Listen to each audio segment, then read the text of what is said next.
What's up guys, Noah here with CustomRCMods, and I had plans to scrap this FT mini pun jet right after the initial frustrations of my maiden flight. I went ahead and fixed it up and I brought it back out for a second flight where I was going to film it and put it up on the channel. However, my camera died right as I took off, so of course that video did not come to fruition. So anyway, I decided to keep on flying it, and as you can see, that did not bode too well for me. I had some issues here. And I could get into the reasoning behind those issues. Obviously, a lot of it was pilot error. This is definitely a handful of a plane to fly, and I was really pushing the limits of it, so I guess that might be my fault. But also, all the joints in here and things like that were just getting looser and looser. I didn't repair any of the loose wing joints and things like that.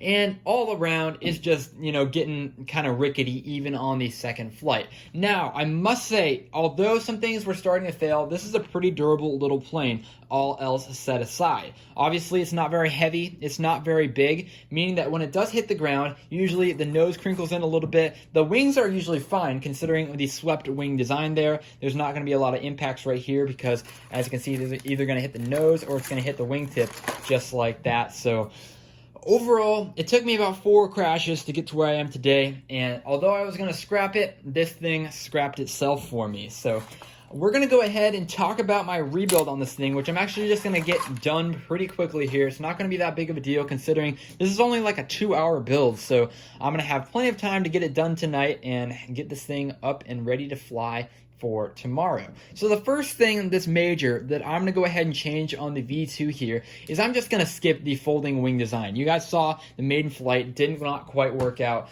and that just might be because the servo is not strong enough or the geometry behind my setup here, but it really wasn't that good of an idea for me to use that, especially as a pilot that likes to bash my planes around. So considering that, I'm going to go ahead and skip that, and if I launch it from the Guinea, I'll probably just do like a space shuttle style piggyback launch off the top or something like that. I didn't want to have to go ahead and cut out my cargo door on my Guinea or anything like that either, so I was kind of holding off on that to see how well this thing flew anyways. And just seeing this all together, I'm going to go ahead and skip that as well. So no folding wings. That's going to keep this thing lightweight, and it's also going to make it much more rigid for a more basher pilot style that I kind of have. So the next thing I'm going to go ahead and swap out is my motor here. And honestly, there's nothing wrong with running a 2207 motor on this thing. However, when I got to thinking a little bit more critically about my choice here, I realized that this motor is a little bit too big and also a little bit too low kV for this 5x4 prop. It's more meant to be running a 6x45 or something like that. And that's why it's been such a good motor for my other airplanes of this size. However, you guys might be asking, why don't you just run a 6x45 prop on here then? It could totally use that thrust. Well, actually, no, because if you guys watch the initial flight, you realize that there's so much torque roll. I actually launched this thing at half throttle and it flipped itself over and I had to correct it.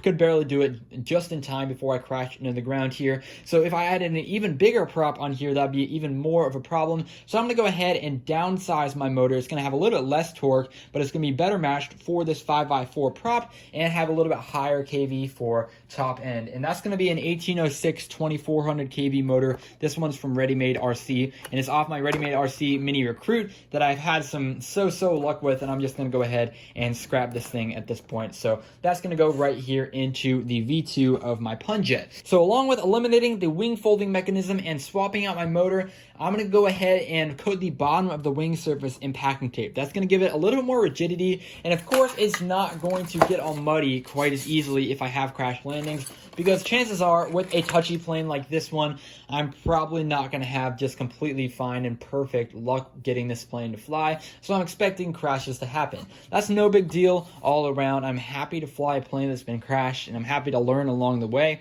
However, of course, the longer we can make planes last, the better, and this one only lasted a day, so that's not very good at all. Anyway, that's going to wrap it up for this segment here. I'm going to go ahead and get to the build, and once I'm done, I'll wrap this thing back up, and we'll take it out for another flight, see how it goes. Alright guys, so it's been about 2 hours since that initial clip, and I'm really excited to say that I've got this V2.0 rebuilt for the FT Mini Pun Jet all completed. That is definitely a huge advantage for rebuilding the plane versus just repairing it, because you can get this rebuild done so quickly, especially if you're an experienced builder, that it's pretty much just worth it just to do so.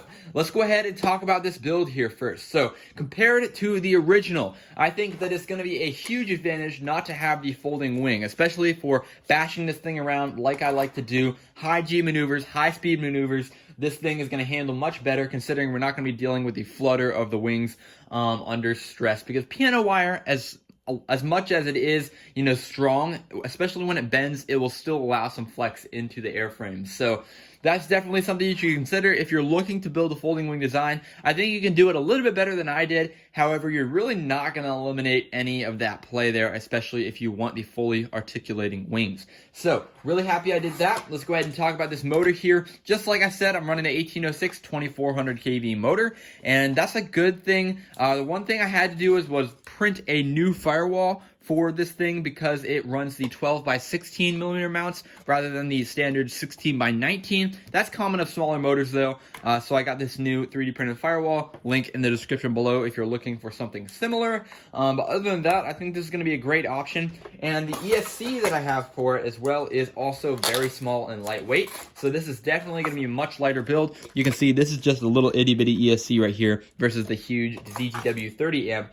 that I was originally running on my V1 rendition. So the next thing I want to talk about, I'm going to leave the hatch off here, is the orientation tape that I went ahead and installed on this plane. And of course I've got my typical black duct tape on the leading edge of the wing, and I've got my canopy with black duct tape on it as well for orientation on the top. And then for the bottom, I've got 6 strips of electrical tape in vertical lines here that'll hopefully help me keep orientation when I'm rolling at 1,000,000 miles per second.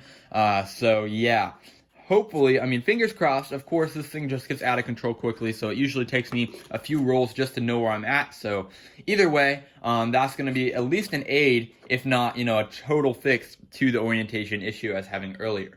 I also went ahead and covered the entire bottom of the fuselage, as well as the front nose and the first strip towards the leading edge of the fuselage in packing tape. I really learned very quickly that this thing is going to get muddy if I fly it in a wet environment, and there's really no avoiding that if you guys fly foam board. So the best thing you can do is cover that in packing tape. However, packing tape weight adds up, and on such a small plane like this, you definitely don't want to overdo it. So there's some areas where I had to go ahead and cut my losses and just say I'm going to leave this open and save some weight there, because it's really not going to take that much mud all around.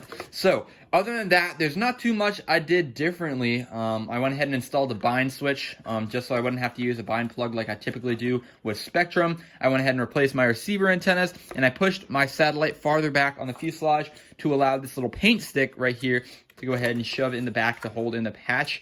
And then of course I've just got a little packing tape hinge right there, and that holds on the hatch just like so.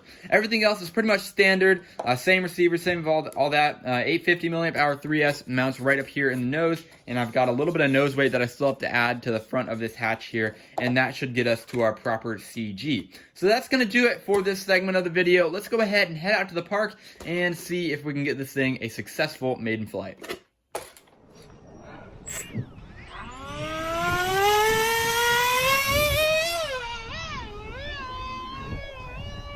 Stay with me, little buddy. I guess they're thinking you're gonna drop it out of a plane, so it shouldn't be. Thank you.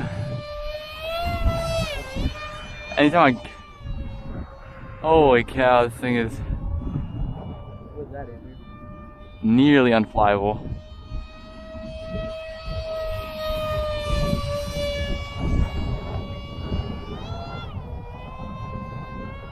Flying better though, flying better than the last one.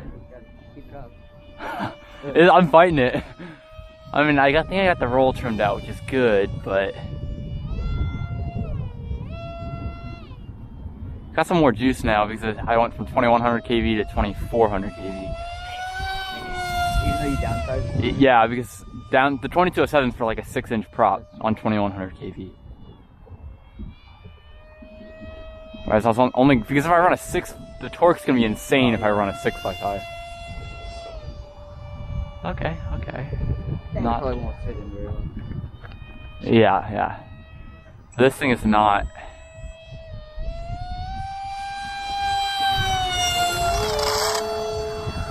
Oh, like this thing is scary to fly. I mean, it's not too bad. I haven't tried some axial rolls yet. I'm gonna do it. It's not coming towards us. Roll. Get a little more altitude. Surface. Oh my gosh. Oh, I got it back. Oh, how? That was insane. That's ridiculous. That should not be legal. You just like, have to like. yeah, you kind of have to let it go and let it roll for a few times and realize which side's top and bottom. You want to race, Andrew? 8-inch crop versus 50.